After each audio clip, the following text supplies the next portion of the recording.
Bonjour Vincent Prouvé et à nouveau merci d'être présent, d'avoir répondu présent sur cette nouvelle interview qui va parler alors d'un sujet assez original, la cosmogénèse, la phylogénèse et l'ontogénèse, mais ça nous amènera bien plus loin, nous allons le voir ensemble. Bonjour Philippe Bourqui. Bonjour Vincent. Et bon, je fais d'abord un tout petit rappel pour ceux qui ne vous connaissent pas. Donc, vous êtes docteur en psychologie et psychanalyse internationale Charles Baudouin. Vous avez un cabinet de consultation à Toulouse et vous donnez des cours au Centre d'études de la psychanalyse à l'Université libre de Bruxelles. Vous avez publié votre thèse de doctorat aux éditions L'Harmattan sous le titre Le processus créatif dans la schizophrénie à partir de C.G. Jung. Et si je me souviens bien, parce que je l'ai lu que récemment, il a été préfacé par Michel Cazenave. Tout à fait, absolument. Oui, d'accord. Et ma thèse a tout à fait été préfacée par Michel Cazenave et, euh, et aussi le professeur Florence, qui était le président de l'Institut psychanalyse belge. Voilà. Et c'est vrai que j'ai une double formation donc à l'Institut Baudouin et à la Société française de psychologie analytique, dont je suis membre. Très bien.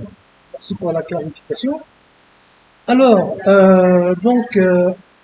avant de survoler les 5 milliards d'années d'évolution du vivant à travers cette genèse et genèse, euh, nous allons voir que Pierre Solier s'appuie un peu sur une théorie d'Ernst Haeckel qui, selon lui, pense que certains processus évolutifs, loin de disparaître, se rejouent à d'autres échelles, sur d'autres plans, de manière condensée.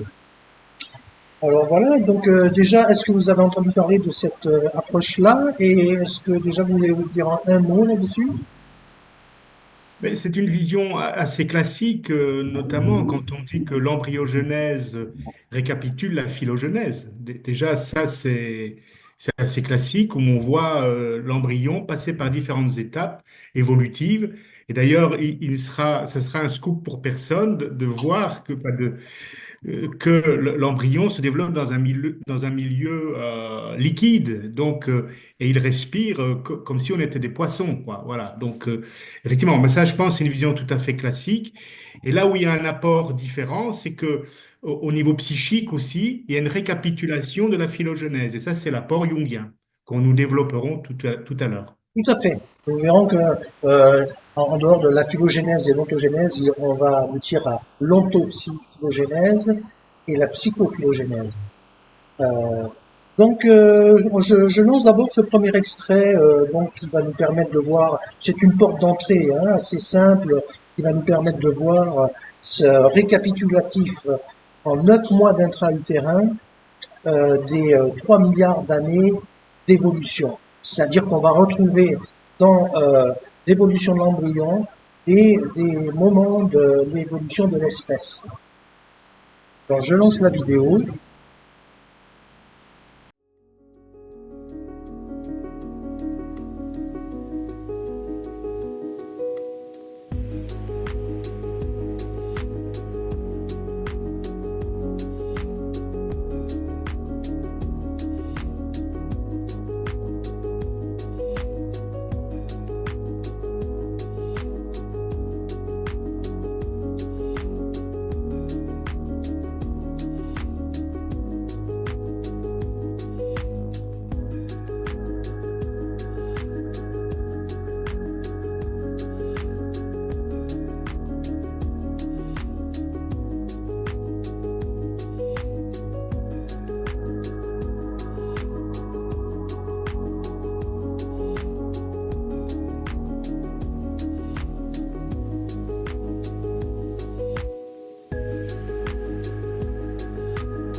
Donc là, on voit que, mis à part le phénomène de récapitulation condensée, Soulier nous fait part d'une transversalité qui aurait à voir avec la synchronicité et une causalité.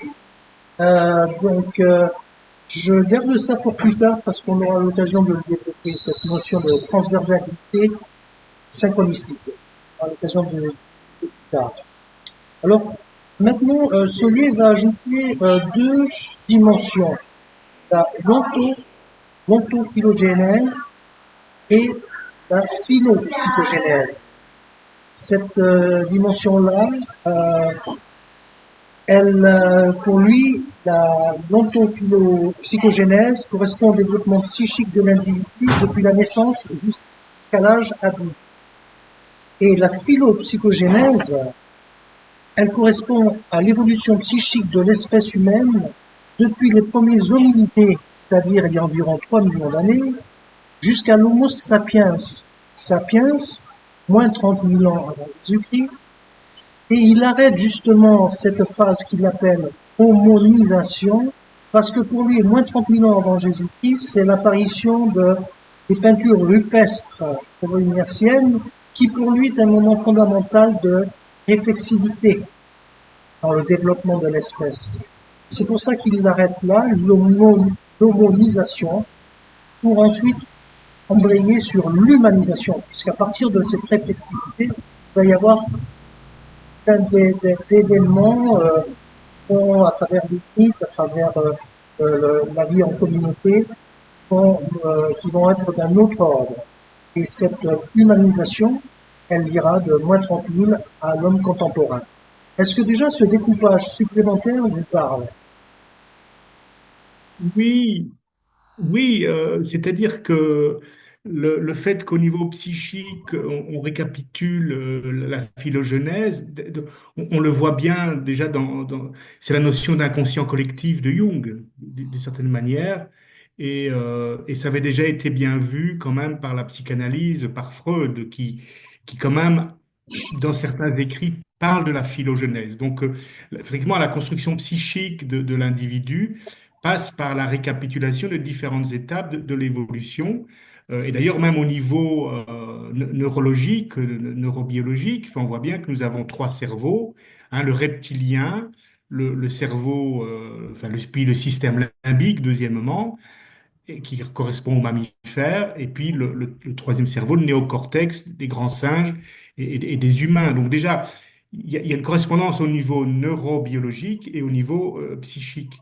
Alors, le fait que Solier prenne moins 30 000 avec les peintures rupestres, je crois qu'il y a d'autres recherches actuelles qui ont montré, enfin, les dates bougent parce que j'ai vu récemment que on avait découvert des peintures qui datent de moins 65 000 en Espagne. Enfin bon, donc il y a des changements. Après, Oui, ce qu'il veut dire, oui, même c'est quand même du même ordre, quand même. C'est quand même un passage, le fait de représenter sur les parois des cavernes des animaux ou même des humains plus tard. C'est quand même le passage, quand même, à une réflexivité absolument. Mais ce que je veux dire, c'est par rapport à la date elle-même. par Ce que je rapport veux à dire, la date. D'accord, ok. par rapport à la date, qu'on la date à moins 30 000 ou à moins 50 000, il y a peu de changements. C'est surtout Oui, la donc effectivement. réflexivité qui est en jeu, en fait, là. C'est le passage que Pierre Saulier veut indiquer et par partir duquel il fait partir l'Homo sapiens sapiens. Absolument, tout à fait. Mais ce qui est intéressant, la réflexivité, c'est vraiment la question veut dire, on peut faire le parallèle symbolique avec le miroir. C'est la capacité de se regarder et donc de prendre du recul sur son propre fonctionnement. Voilà. Et de là, c'est le démarrage pour une évolution psychique assez intéressante. Et c'est vrai que les peintures rupestres sont le témoignage de cette réflexivité. Et ce qui est intéressant d'ailleurs, c'est que les, les, les hommes ou femmes et femmes qui peignaient ne se représentaient pas souvent eux-mêmes. Ils représentaient des animaux, ils représentaient leur environnement. Voilà. Donc il y a vraiment un décentrage aussi, parce qu'ils avaient des grandes capacités picturales quand on voit la qualité des peintures, mais ils auraient pu se représenter. Il y a très peu de représentation d'humains. Voilà. D'accord. Et sur ces deux mots, vous voulez dire quelque chose sur ces deux mots, d'avoir choisi le mot hominisation jusqu'à Sapiens Sapiens, hein, puisque c'était de l'Australopithèque à Homo habilis, Homo erectus, etc. Et humanisation à partir du Sapiens Sapiens à aujourd'hui, pour moi, ils sont chargés de sens quand même. Il y a une lettre qui change, mais c'est pas du tout la même chose. Oui, oui, tout à fait. Alors, le mot hominisation est quand même le mot classique utilisé pour parler de l'évolution de ces différentes espèces de Homo, hein, Homo erectus, Homo neanderthalensis, Homo sapiens, etc. Donc, c'est le mot, l'usage classique. Ensuite, le mot humanisation vraiment veut dire évolution psychologique. Voilà. Voilà. L'humanisation, voilà, c'est l'homo, c'est le genre homo, hein, où on quitte les grands singes, etc.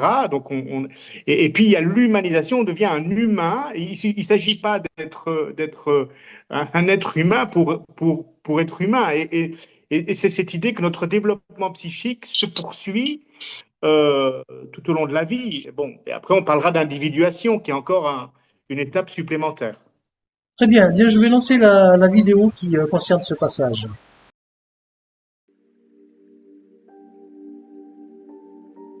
Dans le premier schéma, Pierre Solier propose un découpage en 6 cercles, dont 4 fondamentaux qui fonctionnent par paire. La phylogénèse et l'ontogénèse, puis la phylopsychogénèse et l'ontopsychogénèse. Le cercle de la phylogénèse correspond au Solier, à l'histoire de l'apparition et de l'évolution de la vie sur Terre. Elle commence donc il y a environ 3 milliards d'années, avec l'émergence des premières molécules d'ADN dans l'océan primordial, parfois nommé Pangée primordial, et s'étend jusqu'à l'émergence progressive de l'humain. Elle retrace les grandes étapes du vivant, protozoaire, spongiaire, vers, poissons, reptiles, mammifères, primates, jusqu'au processus d'hominisation amorcé il y a environ 3 millions d'années avec les Australopithèques, suivis par Homo habilis, Homo erectus, Homo sapiens, puis Homo sapiens sapiens. Solier interrompt volontairement cette séquence autour de moins 30 000 ans. Non parce que l'évolution s'arrête, mais parce qu'avec Homo sapiens sapiens se situe une rupture décisive, le passage de la pensée pré-réflexive à la pensée réflexive, illustrée notamment par les premières peintures rupestres de la culture aurignacienne. À ce premier cercle, Solier associe le cercle de l'ontogénèse qu'il conçoit comme un parallèle condensé de la phylogénèse. C'est ici qu'il mobilise la loi biogénétique fondamentale d'Ernst Haeckel, selon laquelle l'ontogénèse, le développement de l'individu, récapitule la phylogénèse, l'évolution de l'espèce, sous une forme brève et accélérée. Il va donc établir un parallèle entre l'histoire évolutive de la vie, cette phylogénèse, depuis les origines biologiques jusqu'à l'émergence des premiers hominidés, avec le développement de l'embryon humain durant la gestation intra-utérine. Ce sont ces milliards d'années d'évolution du vivant jusqu'à l'orée de l'hominisation que le Solier voit condensée dans les 9 mois de la vie fœtale. Cette lecture embryologique de la phylogénèse sera détaillée dans le prochain schéma. Voyons maintenant comment Solier articule la paire phylopsychogénèse et ontopsychogénèse.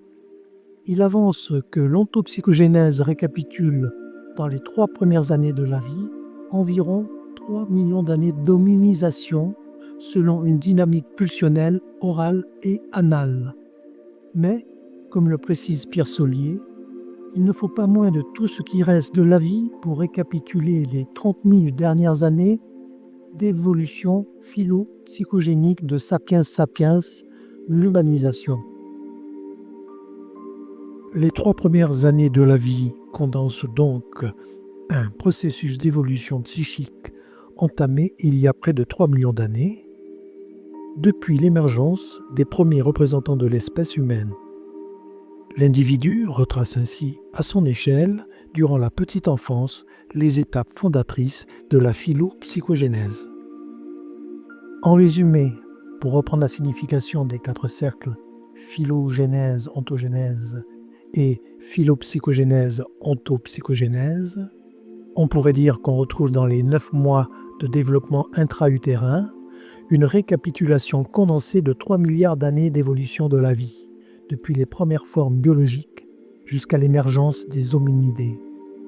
Puis, les 3 premières années après la naissance permettent de condenser l'histoire entière de l'hominisation, soit environ 3 millions d'années. Mais, comme le précise Pierre Solier, il ne faut pas moins de tout ce qui reste de la vie pour récapituler les 30 000 dernières années de l'évolution phylopsychogénique de Sapiens sapiens, l'humanisation. Ceci, dit-il plus loin, parce que cette évolution est encore dans son enfance et que l'individuation anticipe l'évolution collective. Pierre Solier nous indique-t-il par là qu'à terme, cette récapitulation des 30 000 ans d'humanisation pourrait se produire plus tôt dans la vie d'un individu, à mesure qu'une humanité en voie d'individuation intégrera pleinement ce processus? La question reste posée. Avant de poursuivre, il reste 2 cercles que je n'ai pas encore évoqués volontairement. Celui dans la cosmogénèse, qui selon Solier renvoie à l'apparition de l'univers il y a environ 15 milliards d'années, bien que la datation actuelle du Big Bang soit plutôt estimée à 13,8 milliards d'années, mais nous conserverons ici son repère. L'autre est celui de l'individuation, placé au centre du dispositif. Ces 2 cercles seront approfondis dans le schéma numéro 3. Contentons-nous pour l'instant de remarquer que, dans cette articulation entre le cosmos et le chiasma psychique, Solier esquisse une vision où l'histoire de l'univers et celle de la conscience humaine semblent se croiser. Une perspective à la fois cosmique, intérieure, synchronistique et peut-être aussi eschatologique. Donc, comme vous avez pu le voir, Vincent, à nouveau, il fait allusion à la synchronicité et à des relations transversales. Je préfère qu'on en parle ensuite, après la 3e vidéo, puisque là, ça sera encore plus développé. Voilà. Sinon, le reste, je crois qu'on en a déjà un peu parlé. Et là, la 3e vidéo, donc c'est Solier lui-même qui va commenter dans une conférence qu'il l'avait fait en accéléré, parce que c'était un rappel qu'il faisait. Il va commenter lui-même ces différentes strates, c'est l'ontopsychogénèse, la phylopsychogénèse, l'ontogénèse, la phylogénèse, la cosmogénèse et le Big Bang. Tout ça, il le commente assez rapidement, mais c'est un bon rappel. Donc, je vous propose, à moins que vous ayez déjà un commentaire à faire, je vous propose peut-être qu'on le visionne d'emblée. D'accord, oui, c'est le mieux. Il est très explicite et très complet. Oui, oui, on va la visionner et regarder et ensuite commenter. Oui. Bon, alors c'est parti.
ce schéma-là. Vous en avez quelques détails de ce schéma dans un des cahiers. C'est le schéma de la cosmogénèse. Ici, c'est le Big Bang que j'ai placé au centre. Là. Ça, vous ne voyez pas, ça ne fait rien. C'est le Big Bang au centre. Mais à ce Big Bang, j'ai adjoint, bien sûr, il y a les structures matérielles qui vont se différencier, et de l'autre côté, en effet, l'information. Donc, ce Big Bang qui crée la matière, crée aussi l'information. Donc, j'appellerai, à côté du Big Bang, déjà un soi pré-cosmogonie qui se différencie là, au centre. Et en même temps, à la périphérie, le dernier cercle, c'est aussi la cosmogénèse qui continue. Elle n'est pas finie. Hubert Reeves vous dira qu'il se crée des étoiles tous les jours et que nous sommes des enfants des étoiles, d'ailleurs, à la lettre. Eh bien, cette cosmogénèse en cours dans l'expansion, c'est celle à laquelle j'attache l'information qui continue aussi son évolution à travers les structures matérielles, ou à côté, ou en conjoignant, et je fais donc de ce niveau le soi eschatogonique. Le soi et l'ordre, d'ailleurs, on va y revenir là-dessus. De même que ici, dans la pré-cosmogonie, avant la cosmogonie, il s'agit d'un soi et de l'ordre. Il n'y a pas de différenciation, à mon sens, du soi, c'est-à-dire du narcissisme, l'évolution du narcissisme, sans une différenciation et une individuation de l'ordre, du grand ordre.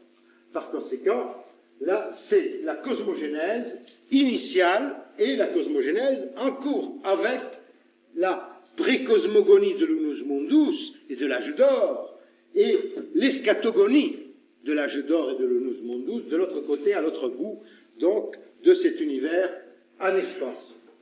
Autour, j'ai symbolisé cette cosmogénèse avec d'abord la purée des particules, avec la formation de l'hydrogène et de l'hélium là-dedans, avec la différenciation des premiers atomes, puis dans les amas et les étoiles qui se condensent, qui se différencient, les premières molécules, puis donc le carbone qui va être à la base même de la vie sur la Terre, et la Pangée, les océans primitifs sur la Terre, avec donc l'ADN, la structure ADN, la structure de la vie qui se différencie en leur sein. Autour, c'est la phylogénèse, l'évolution des espèces vivantes au cours des âges, avec les protozoaires, les vers, les poissons, les batraciens, les mammifères, les primates, les différentes sortes d'hommes. Ensuite, l'ontogénèse, la différenciation donc dans l'œuf, la différenciation dans l'utérus, et donc avec mais d'abord l'ontogénèse donc qui reprend cette phylogénèse, avec les stades en effet morula, blastula, gastrula, avec les branchies, avec les poumons, avec la viviparité, avec tout ce qui se développe, donc en connexion transversale, justement, phylogénèse et ontogénèse, c'est-à-dire qu'on ne peut pas établir là non plus, comme tout à l'heure pour l'information, de relation de causalité linéaire entre les deux. La causalité, il n'y en a pas. Et c'est une transversalité, c'est une acausalité qui fait que l'ontogénèse récapitule brièvement et rapidement la phylogénèse. Et au niveau ensuite de la phylopsychogénèse, qui va engendrer les outils, qui va engendrer le cannibalisme rituel, le feu, l'enterrement des hommes, l'art rupestre, la grande déesse mère, les métaux, les dieux pères, etc., eh bien cette phylopsychogénèse va servir aussi d'encadrant, d'englobant à l'ontopsychogénèse de l'enfant qui va récapituler de la même manière d'abord dans l'utérus ici, bien sûr, la phylogénèse et dans son ontogénèse embryologique, et ensuite, une fois nouveau-né, en effet, avec l'oralité du nouveau-né, l'oralité de 6 mois, l'analité de 12 mois, l'analité de 18 mois, le physament qui correspond à la grande déesse mère, physament anima, au niveau des métaux, le phys animus, le phys édipien au niveau des dieux pères, et puis mon fameux schéma préféré de l'éros, de la caritas et de l'agapé pour terminer. Bref, ceci très rapidement, en effet. Simplement, c'est un rappel que je fais là. J'en ai déjà longuement parlé ou écrit, que ce soit dans cet article que je citais tout à l'heure des cahiers, deuxième cahier sur l'inconscient collectif, ou que ce soit, pour ceux qui se sont donné la peine de lire les premières pages, dans La femme essentielle. Donc,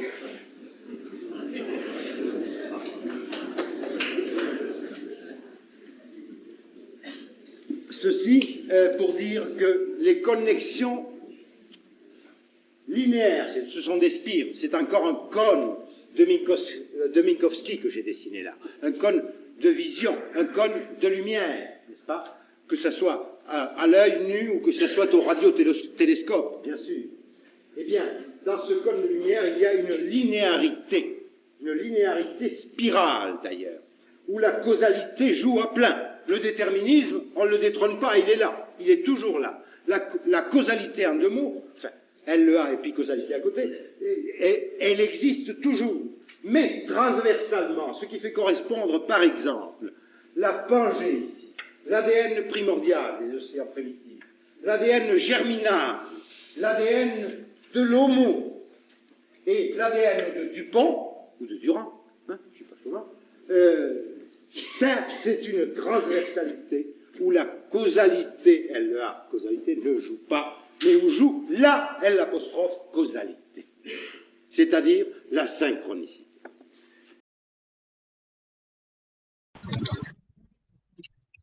Alors, Vincent Prouvé,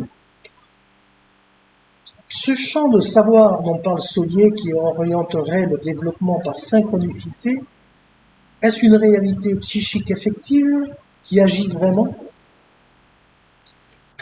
Alors, ici, effectivement, c'est très intéressant parce que Pierre Solier a introduit le terme d'information. Il nous dit que d'emblée, pendant le Big Bang, il y a création de matière et d'information. Hein, et il parle du coup de soi précosmogonique. Il parle aussi de la notion d'ordre, le soi et l'ordre, qu'il conjoint. Et la notion d'ordre est aussi très intéressante parce qu'elle est reliée à la notion d'information, puisque l'information organise. La notion d'ordre, c'est aussi équivalent à la notion d'organisation. Donc, effectivement, il y a comme un... La négantropie, hein, je pense qu'on peut dire la négantropie. On peut dire la négantropie, effectivement, opposée à l'entropie, qui est la dégradation des informations. La négantropie est la construction et le développement et l'accumulation des informations où il y a un champ qui va organiser le développement, si vous voulez. Et ça, c'est tout à fait intéressant. Alors, il utilise vraiment la notion jungienne de synchronicité, mais dans un sens le plus scientifique possible, en disant que la synchronicité, c'est un principe de causalité, donc alpha privatif, qui n'a pas de causalité, mais qui était quand même un principe qui organise un développement et qui est emprunt et qui diffuse une information et un sens, et donc un ordre. Dans une vidéo précédente, moi, j'avais parlé des travaux, et il ne pouvait pas les connaître, Pierre Solier, ou en tout cas... De Prigogine. Comment? De Prigogine. Voilà, effectivement, du prix Nobel de physique, de chimie, Ilya Prigogine, qui disait comment se construisaient les structures complexes, parce que c'est ça que nous dit Solier, c'est que finalement, il y a l'évolution, c'est l'émergence de structures de plus en plus complexes. Comment ça se fait? Moi, je suis plutôt d'accord avec Prigogine, où à chaque étape, il y a un chaos, il y a un désordre. Et à chaque fois, il y a comme une tête chercheuse au sein du chaos, une tête chercheuse qui peut-être, on peut faire l'hypothèse que c'est l'information primordiale du soi, précosmogonique et puis eschatologique. Il y a une information primordiale qui fait qu'il y a un guidage et qu'à un moment donné, avec les différentes bifurcations dont Prigogine nous a parlé, il y a une direction évolutive qui est choisie pour création d'une structure la plus complexe. Voilà. Et ça, ça me semble un outil conceptuel nécessaire pour comprendre comment on passe chez Solier d'une étape à l'autre. Voilà, ça passe par des désordres et des ordres ou organisations successives. Et Oui, d'ailleurs, ce qui est intéressant, parce que c'est ce qui correspond à notre développement psychique. Quand on a atteint une étape psychique, il y a un chaos, un désordre, on est perdu, etc. On ne sait pas où on en est. Et parfois, il y a un vécu d'une mort, enfin d'une fin de quelque chose. On oui. est complètement perdu. Et puis après, il y a des structures complexes qui se construisent et on passe à l'étape suivante. Oui, moi Voilà. je mettrais une petite nuance en ce qui concerne l'individu. Il y a le soi qu'on a plus ou moins identifié dans les processus thérapeutiques, alors que dans la partie cosmogénique, la cosmogénèse, lui, il est quand même, parce que vous le verrez dans la dernière vidéo, il va très loin dans l'ADN, hein, vous allez voir, et il est quand même toujours, il présuppose toujours un unus mundus, un ailleurs pré, préexistant, déjà là, qui orienterait. C'est ça qui est assez surprenant, des fois déroutant quand on le suit, c'est que parfois il va dans la matière à fond et on y trouve une logique, mais toujours il se réfère à Jung, Mus Mundus, à un ailleurs, un préexistant qui agit. Voilà, c'est vraiment délicat Oui, mais si vous voulez, pour moi, il n'y a pas de contradiction, parce que c'est vrai que dans une autre interview, il sera question effectivement de cet Unus Mundus, qui est un arrière-plan transcendantal potentiel dont Jung parle dans Aion. Donc, c'est-à-dire que, mais il y a deux niveaux, si vous voulez, au plan clinique, si vous voulez. C'est important qu'il y ait les deux niveaux. Il y a le niveau conceptuel et qui est cet arrière-plan transcendantal, l'onus mundus, qui s'est développé dans une autre interview et dont on parlera, qui est là, hein, on en a parlé avec David Bohm, etc. On en parlera avec David Bohm, etc. la psyché Mais au objective. plan, La là voilà, psyché psyché objective. objective, absolument. Mais au plan humain, si vous voulez, on est dans ces ordres et ces désordres. C'est-à-dire qu'au plan humain, ce n'est pas une continuité, l'unus mundus n'est pas manifesté, et péniblement, nous avançons dans notre évolution. Et parfois, on est perdu, etc. Donc, au plan existentiel humain, si vous voulez, on éprouve ces pertes de sens et ces retrouvailles avec du sens, si vous voulez. Ces organisations, c'est des organisations. Mais vous avez raison qu'en arrière-plan, il y a l'hypothèse d'un soi, d'un unus mundus, etc., qui informe, Oui, mais au plan existentiel de nous humains, oui. il faut constater qu'on a ces phases-là, ordre-désordre. Voilà, c'est Voilà. ça qui Mais me semble important. au niveau humain, Jung l'a bien défini, le centre organisateur, le soi. C'est, si vous voulez, c'est quelque chose sur lequel on peut s'appuyer dans notre réflexion. Tandis que dès qu'on aborde l'organisation de l'évolution, on est obligé d'aller plus loin que le soi. On est obligé d'aller vers l'unus mundus, c'est-à-dire un centre organisateur, c'est-à-dire une information préexistante. On passe à un autre niveau là. Il faut aller encore un peu plus loin dans le Absolument, absolument. Mais c'est parce qu'il faut penser ensemble deux dimensions sur deux plans différents. C'est juste ça, si vous voulez. C'est pas compliqué au plan conceptuel de le faire. Il y a le plan humain qui est à un niveau et on vit Oui, des choses. Et puis il y a un plan qui nous d'accord. informe, hein, Oui, le plan archétypique. Si vous mais voulez, sur le c'est plan comme humain, sur le plan humain, on peut en avoir des preuves dans les témoignages thérapeutiques de vos patients dans la clinique. Il y a des choses qui se passent, on y a des retours. Puisqu'au niveau de la cosmogénèse, là, c'est quand même un peu plus délicat, même si Hubert Reeves nous parle d'une information absolue, c'est un peu plus délicat. on est bien d'accord, mais euh, comme Pierre Solier était un clinicien hein, et qui finalement, moi, il n'a pas pondu ça, c'est pas un philosophe, donc ça veut dire qu'il n'a pas pondu ça comme ça de son cerveau. Il l'a fait à partir d'une clinique et comment un patient dans une période de désorientation profonde, voire de pathologie, comment à certains moments lui arrivaient certaines informations, notamment par son inconscient et ses rêves, qui permettaient de relancer un processus de développement.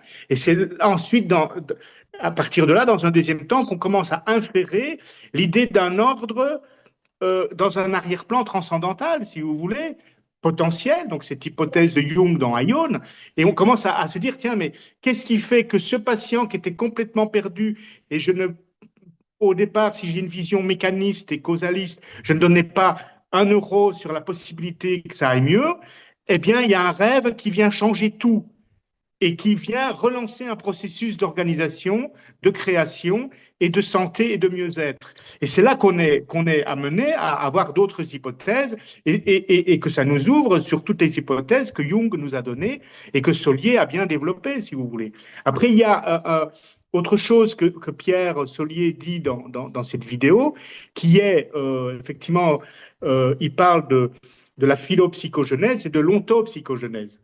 Et ça, c'est très important parce qu'on le voit dans la philopsychogenèse, c'est tout le développement de l'humanité, enfin, euh, depuis l'apparition de Homo à moins Oui, 3 millions, mais on a vu que d'autres découvertes faisaient qu'il y ça avait peut être 5 certains millions. Homo à moins 7 millions, hein, 7 millions, le oui. début, Oui, en Chine, je crois, etc. Enfin, oui, on fait de nouvelles découvertes aussi, c'est ça oui, qui est intéressant. oui.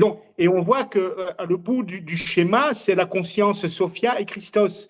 Ça veut dire qu'il y a des êtres humains dans l'évolution humaine, qui, notamment spirituels, notamment des êtres qui ont poussé le plus loin possible leur développement, et c'est ça quand même que nous dit ce schéma, ont apporté ce qu'ils ont appris, leur transformation psychique, l'information issue de leur transformation psychique et spirituelle est donnée dans la phylogénèse humaine et dans la phylopsychogenèse. Et ce substrat, ce fond informationnel apporté par des êtres qui ont poussé leur développement le plus loin possible est donné à chacun d'entre nous. Et c'est ce qui fait que dans notre ontopsychogenèse, on va repasser par des stades qui sont inspirés de manière synchronistique ou acausale par le développement d'êtres humains dans Je, toute l'évolution humaine. je n'en suis pas sûr, malgré tout, si vous me permettez, Vincent Prouvé, parce que vous verrez que la prochaine vidéo on va voir prochainement, pour que ça soit transmissible, il faut que ça soit plus au niveau des gènes au niveau du soma, mais aux gènes au niveau germinal. Et ce n'est pas parce que un ou deux individus, ça va pas avoir un impact. Par contre, ça a pu infuser au niveau de messages qu'ils ont véhiculés et qui a permis à des gens, en travaillant un peu dans cette direction-là, d'avoir des modifications au niveau du soma, mais pas forcément au niveau des gènes germinaux. Si vous le permettez, sauf si vous voulez faire un commentaire là-dessus, on peut passer tout de suite à à la vidéo suivante parce qu'il entre en plein dedans là, hein, sur comme quoi le, le, la modification de la psyché peut avoir des modifications biologiques à travers l'ADN ou plutôt les codons d'ADN. Alors voilà, je ne sais pas si vous voulez d'abord faire sur ma remarque dire rajouter quelque chose ou si vous voulez que l'on embraye tout de suite sur cette dernière vidéo qui est assez audacieuse. D'ailleurs, il l'appelle une biofiction, hein, et pourtant il y croit. Hein. Oui, oui, absolument. Mais si vous voulez, je retiendrai ceci, c'est la notion d'information euh, et le fait que il y a comme ça moi, la notion importante qui me semble être celle-ci, c'est le fait qu'il y a un champ informationnel qui opère un guidage sur l'évolution de l'être humain. Mais moi, je pense quand même, enfin, en tout cas, c'est ma réflexion à partir du schéma de Pierre Solier. Et là, c'est intéressant. Mais c'est ce que Jung nous dit aussi, si vous voulez. Que nous dit Jung? Il nous dit, il y a un inconscient collectif. Et donc, un inconscient collectif fait d'organes psychiques qui sont des archétypes. Et tout ce qu'un être humain vit, en tout cas, ça c'est Jung qui le dit, je pourrais trouver les références, notamment dans les racines de la Voici la conscience, par conscience. exemple. Voilà, les racines de la conscience, mais bon, il faudrait trouver les références exactes, mais il nous dit quand Il même parle ceci. souvent d'engrammation, Jung.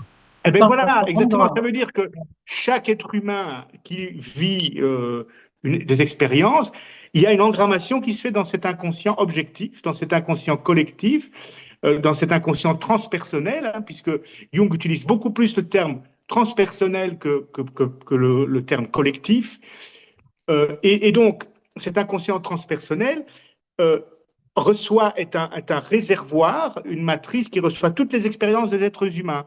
Et ensuite, quand un être humain X, Y, Z, enfin contemporain, vit une expérience, potentiellement, il peut être informé par cet inconscient collectif, euh, par la voie archétypique. Voilà. Alors ça, c'est assez intéressant comme notion. Et il y a plein de travaux qui se sont faits là-dessus, notamment par des Jungiens, des physiciens, d'autres scientifiques, qui ont développé un peu plus loin ces notions-là d'inconscient collectif, de champ informationnel, de synchronicité, et on a des choses assez audacieuses qui méritent vraiment, qui aident le clinicien. Et moi, j'insiste souvent là-dessus, vous le savez, dans les vidéos, dans les interviews, sur le plan clinique, parce que ça sert vraiment au plan pragmatique aussi, si vous voulez. Voilà, c'est ça que je voulais rajouter. Très bien. Eh bien, je vous verrai que la vidéo qui suit nous permettra d'aller un peu plus loin et peut-être nous permettra soit de nuancer ou au contraire de confirmer votre dernière opposition. Je lance la dernière vidéo.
Soit devenir scientifique de fiction quand même. Hein. On ne fait à partir de la mythologie que de la science-fiction. Hein. On pourrait faire correspondre quelque chose, en effet, on pourrait faire correspondre un vaste cerveau humain. Bon. Hop, avec la scissure de Sylvius. Ici la scissure de Rolando, ici le cortex préfrontal, hein, ici la frontale ascendante, etc. Je connais ce truc, ça fait rien.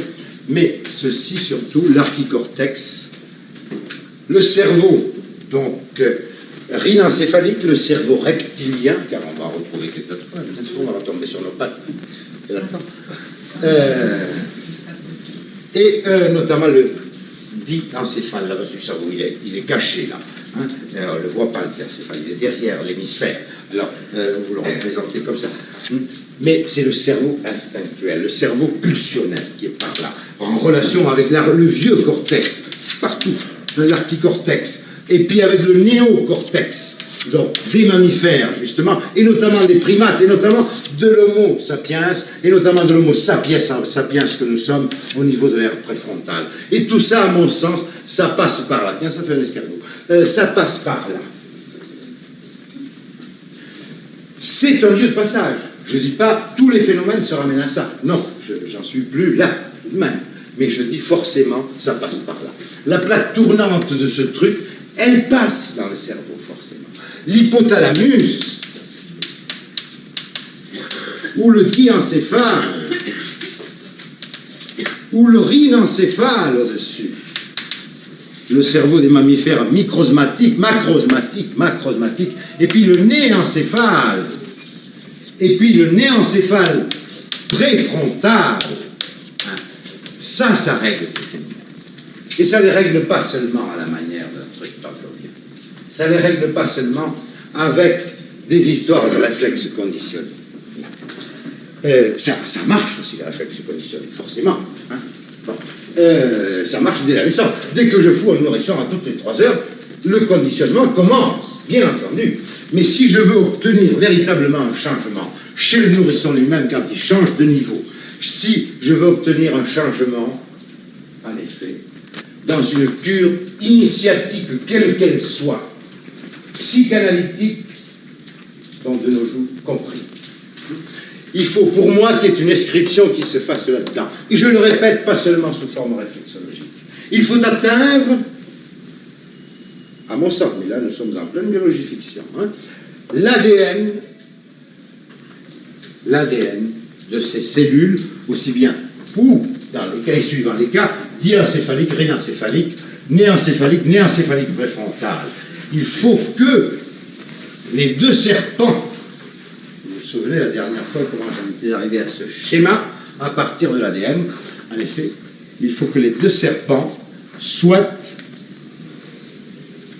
ça forme un caducé, que les 2 serpents soient atteints.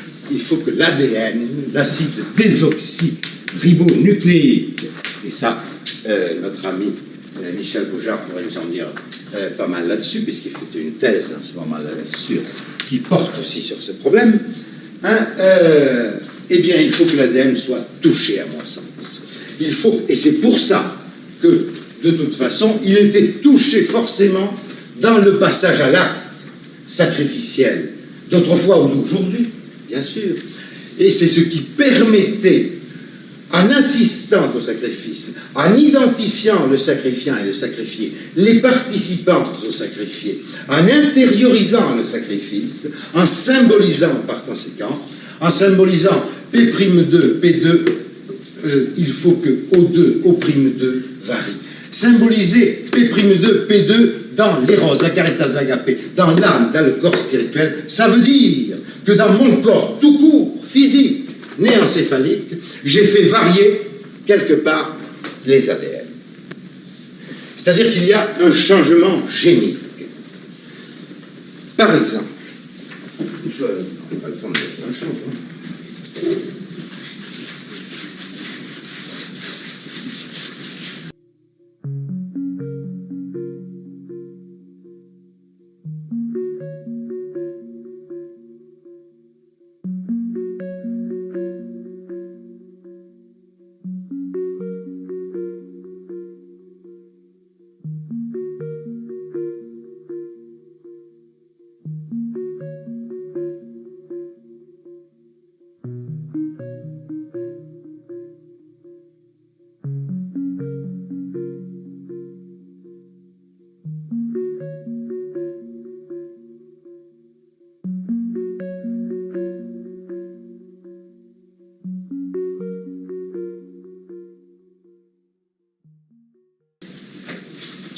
si on suppose, prenons 3 gènes ABC, tout simple, hein, avec des codons, ça des codons un gène.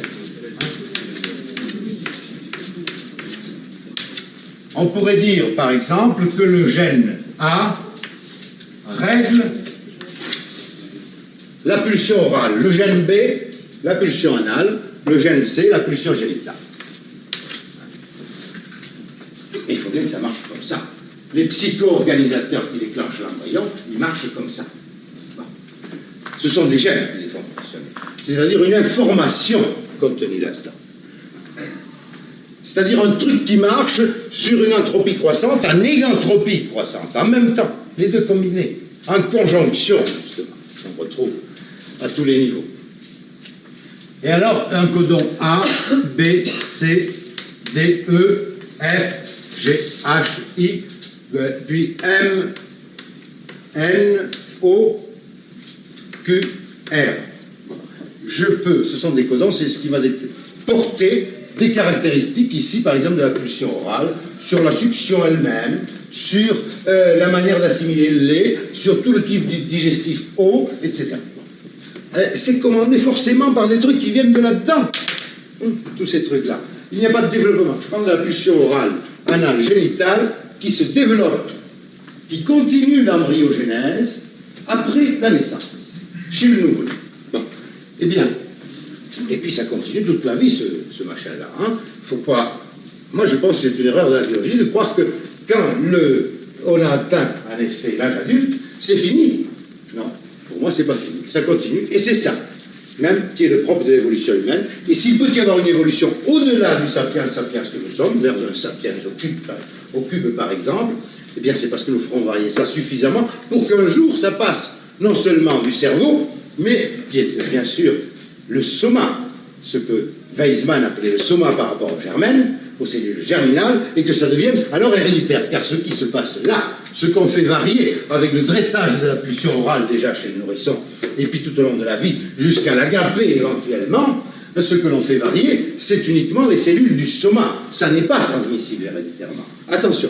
Alors on opère ce que les généticiens aujourd'hui appellent une sommation, justement, par rapport à la mutation qui, elle, passe dans les gènes sexuels, dans les gènes donc héréditaires. C'est ce qu'il appelle la surimpression. Par exemple, ABCDE, ou E', si j'ai déjà varié quelque chose, toujours là-dedans, en agissant bien sûr à travers des réflexes, en agissant à travers surtout ce que l'on appelle le transfert, c'est-à-dire en effet la relation de symbiose, de fusion que je vis avec le nourrisson, que la mère surtout vit avec le nourrisson au début, et plus tard après, avec les objets différents de nos amours, analystes compris, hein, eh bien, je peux, par exemple, prendre DE à la pulsion orale, inclure FGHI de la pulsion anale et M de la pulsion génitale. Et je crée ainsi par surimpression un nouveau gène D. Carrément. Et qui va induire, ben ce type-là, par exemple, sera à analité prédominante, avec un peu d'oralité, un peu de génitalité, et ainsi de suite. Enfin, je tenais à vous dire ça, tout en vous disant bien que c'est pour l'instant de la biologie fiction, mais à laquelle j'adhère. Et je tenais à vous le dire pour vous dire, non seulement ça marche en clinique, ce truc-là, mais ça marche aussi, en effet, là-dedans, dans le cerveau. Ouais. Alors là-dessus, je vous laisse la parole.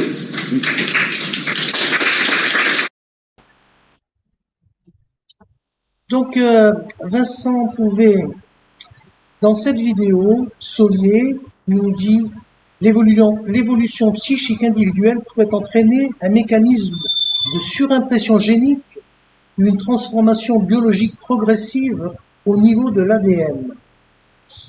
Ma question, c'est celle-là.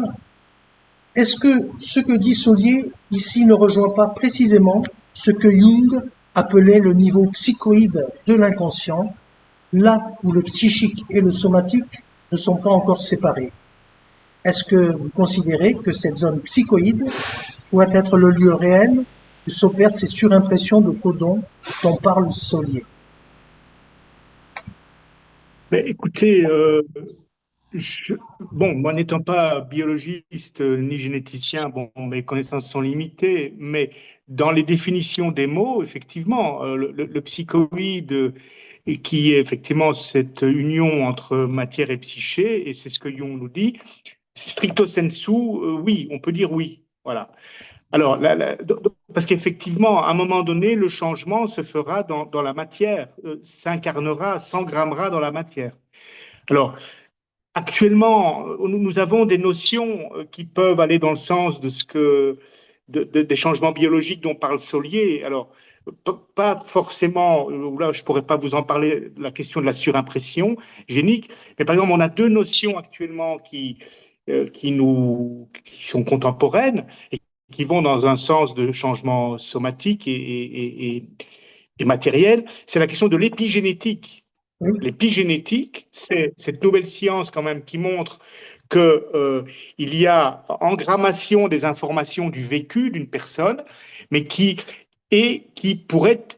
serait transmissible. Il y a des études qui ont été faites par l'Université de Genève qui montrent que, par exemple, un choc ou un trauma qui arrive, par exemple, à un grand-parent se transmet à son enfant et à son petit-enfant au niveau de l'épigénétique, c'est-à-dire des liaisons autour des gènes. Si vous Oui, voulez. Voilà. je Et crois, donc, il y a quand même... je crois que c'est l'expression des gènes qui est modifiée, mais c'est quand même assez remarquable qu'à son époque, parce que l'épigénétique, on n'en parlait pas encore, il est quand même il est cette intuition-là, parce que c'est vrai que ça y ressemble. Sauf que l'épigénétique, souvent, est, souvent, on en parle par rapport aux conditions extérieures, à l'environnement extérieur, rarement aux phénomènes internes.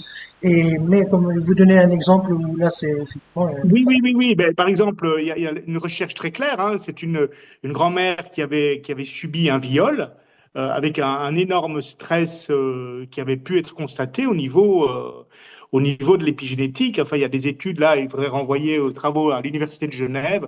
Je n'ai pas les références plus précises que cela, il faudrait vraiment regarder, mais c'est assez, c'est assez sérieux. Il y a de nouveaux livres qui paraissent là-dessus. Bon, c'est assez intéressant.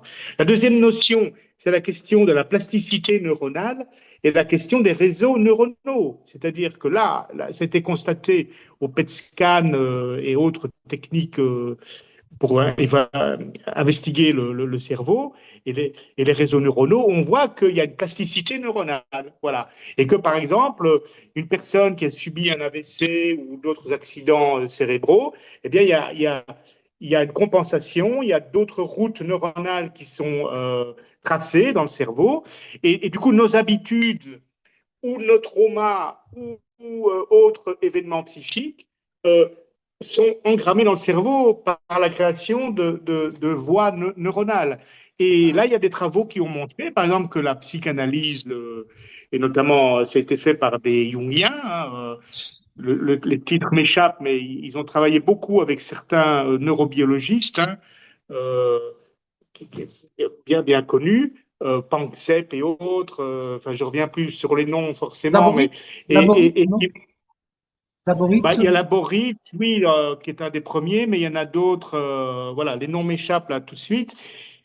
Et qui nous montrent que, par exemple, l'interaction, le transfert, l'interaction en psychothérapie, en psychanalyse, modifie le réseau neuronal des deux participants. Donc, l'intuition de Jung, qui avait ce changement au niveau des informations, au niveau psychique, montre il y a plus que du psychique, il y a aussi du neurobiologique. Voilà. alors, quand vous Alors dites maintenant, la question des gènes, l'intuition de Jung, vous parlez bien de Jung, hein, pas de Solière. Quand vous dites de l'intuition de Jung, Jung, voilà, de Jung, l'intuition, enfin l'intuition et même la constatation dans les rêves et dans ses travaux, quand il parle de psychologie du transfert et qu'il y a comme ça différentes interactions entre les deux protagonistes de l'analyse au niveau conscient, au niveau de leurs inconscients, etc. Enfin, il y a tous ces schémas croisés décrits dans psychologie du transfert.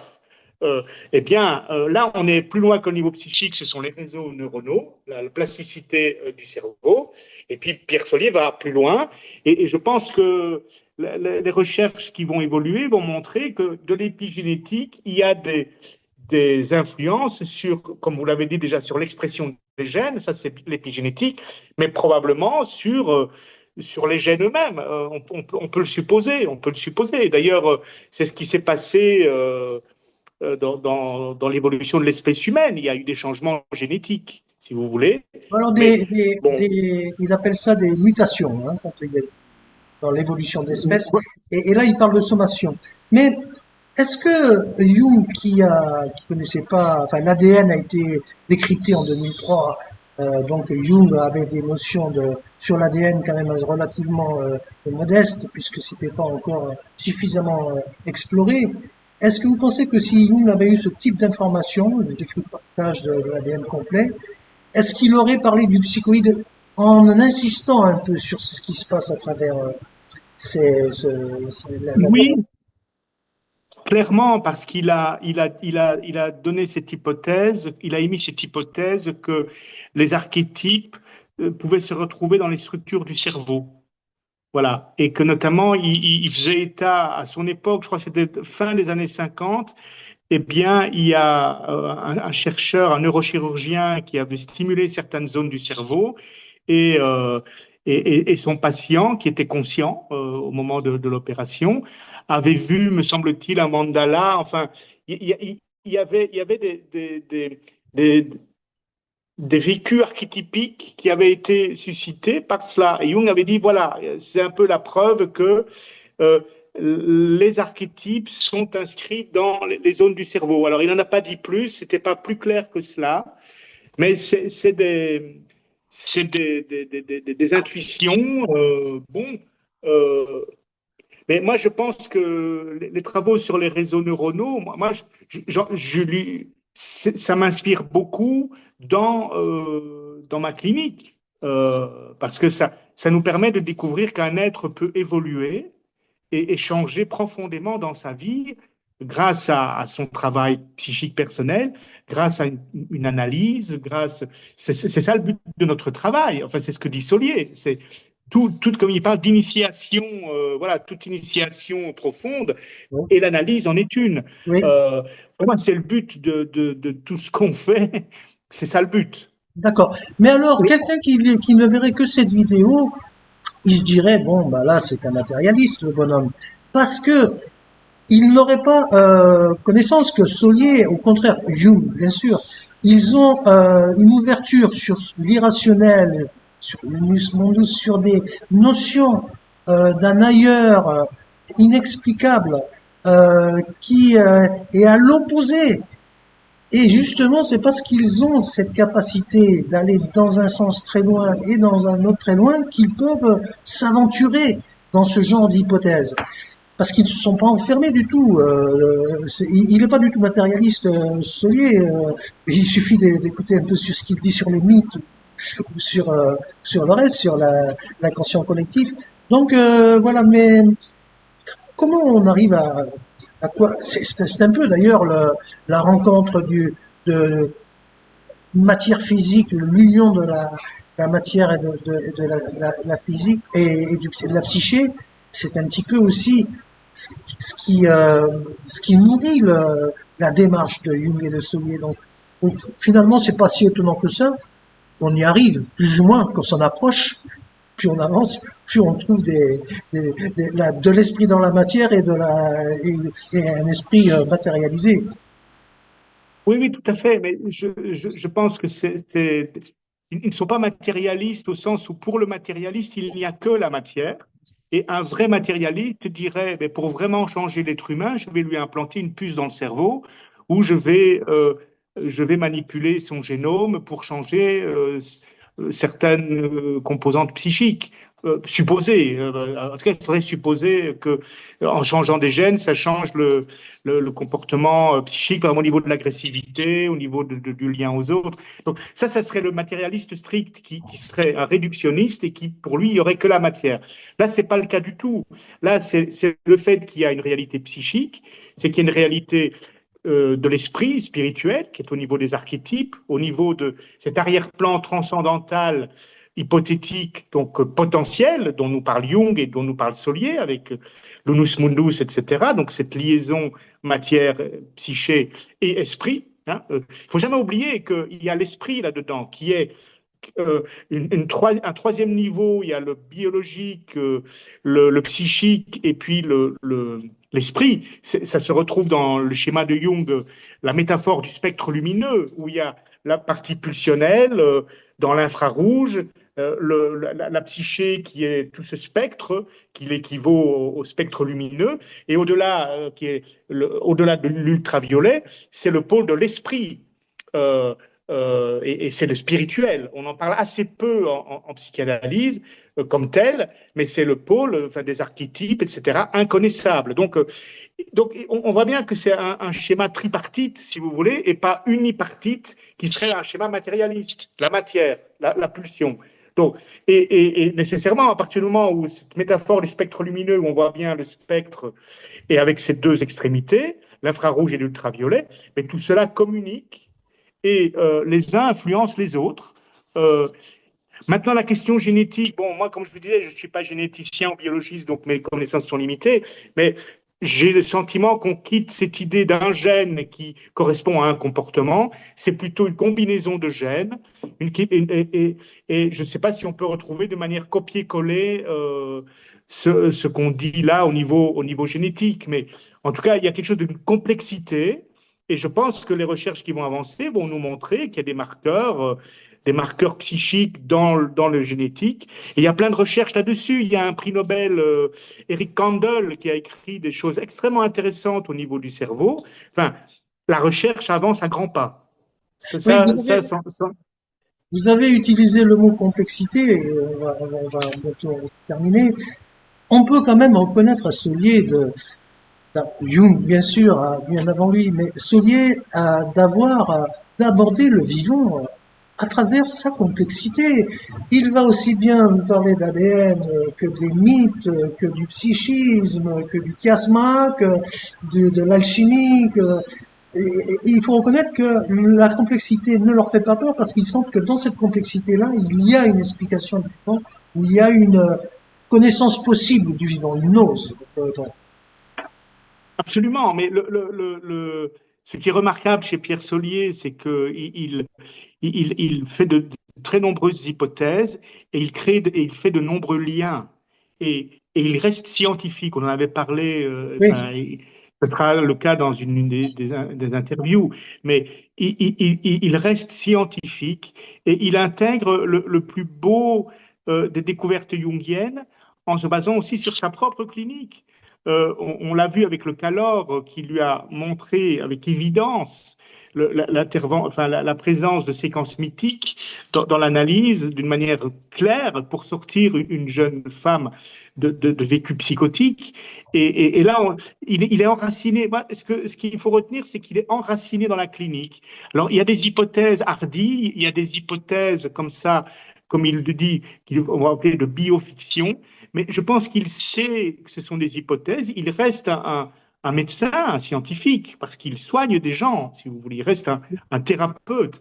Et ça, moi, c'est ça qui fait sa force. Et je vous le disais dans une interview précédente, avec son schéma évolutif de l'espèce humaine, avec la question du chiasma, de ces retournements intérieurs profonds pour aller vers Caritas, vers Eros, Caritas et Agapé, pour moi, je vous l'ai dit, on en a besoin au plan actuel, en 2025, de savoir que notre espèce doit évoluer et on est emporté et on est guidé grâce à Solier vers un devenir psychique, une évolution psychique, et ça c'est extrêmement important.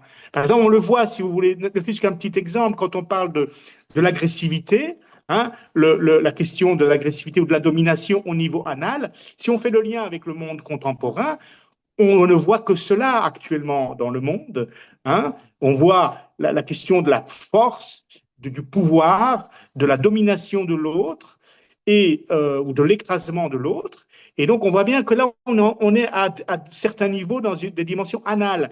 Et cela doit être surmonté. Et cela doit être, doit évoluer. Et Solier, Pierre Solier, nous trace un schéma, mais clair. Il a le mérite de poser des mots, de faire des schémas. Alors certains en ont été peut-être agacés ou trouvent ça trop schématisant en quelque sorte, mais je trouve que ce sont des esquisses, ce sont des propositions qui sont très heuristiques, c'est-à-dire qui nous permettent de penser, de nous faire avancer dans nos réflexions. Alors à ce titre, moi je trouve qu'il est très intéressant. J'ai tendance à dire ce qui se conçoit bien se dessine bien, pour revenir à Solier. Mais j'ai oublié tout à l'heure, d'ailleurs, dans la complexité, la cosmologie aussi, hein, parce qu'avec Reeves, ils ont pas mal travaillé. Par contre, sur la clinique, là, je suis un petit peu sur ma faim parce que je suis persuadé qu'il aurait plein de choses à nous dire sur la clinique. Mais le cas de l'or, pour moi, il est un peu exceptionnel parce que bon, là, ça va très loin. Là, il y a des synchronicités qui ont été à l'œuvre. Mais j'aurais aimé dans le quotidien, pour moi, j'ai pas assez lu justement sur ces cas cliniques dans le quotidien. Voilà, là, je trouve qu'il est. Moi, je reste un peu sur ma fin là-dessus, mais j'ai pas tout lu. Alors peut-être que vous pouvez me donner des pistes pour avoir plus d'exemples. Et puis Mais- voilà. Bah non, mais écoutez, oui, oui, allez-y. alors, si vous voulez, sur le plan clinique, bon, ben, Pierre Solier ne pouvait pas tout écrire, mais on voit de nombreux Jungiens, notamment dans les cahiers Jungiens, dans d'autres revues francophones ou autres, euh, des exemples de personnes qui rêvent et où on voit tout ce qui a été décrit dans ce que dit Solier, notamment la synchronicité. Si vous voulez, on voit, et même chez des personnes qui ont vécu des épisodes délirants, on voit qu'il y a des rêves, qu'il y a des contenus de l'inconscient qui réorganisent la vie de ces personnes. Et ça, c'est le vécu et peut-être pas quotidien, mais en tout cas très fréquent d'un analyste jungien qui travaille avec cet outil. Oui, mais c'est Et pas on le Solier là. voit, si vous voulez, C'est on pas le voit. Solier, c'est Jung Mais d'abord. C'est d'abord Jung sur ses. non, mais Solier, oui, mais Solier, si vous voulez, Solier s'inscrit là-dedans, mais je crois qu'il comble un manque, Solier. C'est-à-dire, c'est l'aspect théorique. Parce que quand on est analyste, on travaille au quotidien, etc.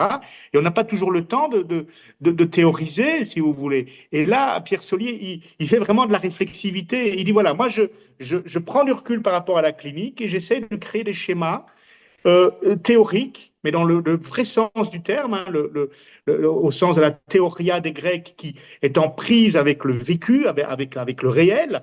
Donc, ce n'est pas un théorique abstrait, c'est un théorique relié au réel et au réel de l'inconscient, de l'humain, et il nous aide dans ce sens-là. C'est comme ça qu'il faut prendre Solier. Oui, Mais il mais aurait pu, si vous voulez, s'il a vécu, parce qu'il a quand même, il est quand même décédé assez très jeune, jeune. quand même, dans la soixantaine. Peut-être s'il avait encore eu 20 ans, il aurait peut-être écrit d'autres choses. Ah, mais je Mais serais, je pense, voilà. j'aimerais bien savoir, avoir son regard sur la société d'aujourd'hui et son fameux Sapiens Sapiens Sapiens au cube.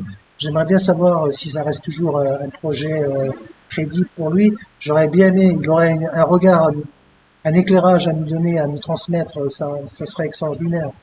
Malheureusement, ça n'est plus le cas. Voilà, bon, écoutez, nous arrivons à la fin de l'émission. Euh, donc, peut-être est-ce que vous voulez peut-être ajouter sur ce thème précis de la phylogénèse, l'ontogénèse, ce parallélisme sur ou d'une manière plus générale, peut-être pour conclure?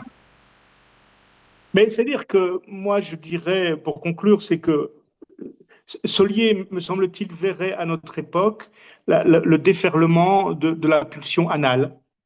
Et il dirait aussi que pour qu'on puisse survivre, parce qu'on parle quand même de l'Anthropocène, c'est-à-dire d'une possible sixième extinction des espèces due à l'humain, il nous dirait que si on veut survivre, eh bien, nous avons intérêt à évoluer psychiquement. Donc, ce serait de passer, de poursuivre notre évolution et de faire une évolution de la conscience euh, une évolution profonde de notre conscience et de notre psyché pour aller vers au-delà du chiasma, vers l'éros et au moins le caritas, qui est quand même aimer l'ensemble des êtres, et puis vers l'agapé, le monde et l'univers, c'est-à-dire pour découvrir une conscience presque cosmique, c'est-à-dire qui respecte le vivant au sens global. Et je pense que c'est à ça que nous sommes appelés. Voilà. Alors peut-être que les remous actuels planétaires vont forcer, en tout cas pousser les êtres humains à évoluer. C'est C'est ce tout que ce je qu'on peut voulais dire. souhaiter de meilleur. C'est ce que je voulais dire. Moi, je pense, je garde cette vision eschatologique. Toujours, j'y crois, mais je crois qu'il faut qu'il se passe quelque chose, parce que c'est pas à ce rythme-là on va y parvenir. Il faut qu'il se passe un bouleversement, je ne sais pas lequel, qui soit nous forcera ou soit nous facilitera cette démarche-là. Bien, Mais c'est-à-dire que c'est la question du sacrifice, c'est-à-dire que aussi. le sacrifice, c'est le fait de vivre une mort qu'on souhaiterait symbolique, qui parfois est une mort éprouvée dans notre chair, hein. Parfois c'est une maladie grave qui fait qu'on fait des changements profonds. Parfois c'est pas que ça, c'est des changements symboliques, mais symbolique c'est aussi très profond, hein. C'est pas. Mais en tout cas voilà, la notion de sacrifice au sens solier, hein, c'est-à-dire c'est le fait de mourir et puis il y a une renaissance, voilà. Oui. Donc c'est peut-être ça qui pourra se passer pour ce que nous vivons dans nos temps contemporains. Sacrifice, abandon de quelque chose. L'abandon de quelque chose. Bien, ben écoutez, ça reste une piste à suivre pour une prochaine interview. Merci beaucoup, Vincent Prouvé, et je vous dis à très bientôt. À bientôt, Philippe Bourqui. Merci à vous.